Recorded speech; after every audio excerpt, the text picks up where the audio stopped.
bahwa kalau sudah berdiri pondok pesantren, sudah mengeluarkan alumni, sudah banyak yang tamat, sudah doktor dari Azhar pulang, maka mesti dibuat pesantren baru, jangan berada pada zona aman.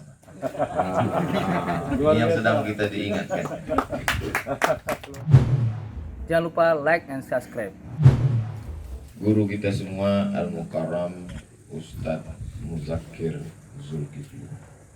Ustadz Muzakir ingin mengingatkan kita semua bahwa kalau sudah berdiri pondok pesantren, sudah mengeluarkan alumni, sudah banyak yang tamat, sudah doktor dari Azhar pulang, maka mesti dibuat pesantren baru, jangan berada pada zona aman.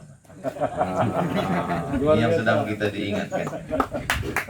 Karena banyak orang sudah ada pondok, sudah mengajar, sudah ada alumni. Untuk yang anak muda digarap oleh Ustadz Hanan At-Taqi, untuk yang kelas atas digarap oleh Dr. Amri Fatmi, lalu kemudian merasa tenang tinggal menunggu malaikat maut datang. Cara berpikir ini beliau perbaiki. Fa'idha faragta fansab. Jangan merasa menikmati perjuangan selesai. Berjuang lagi dari awal.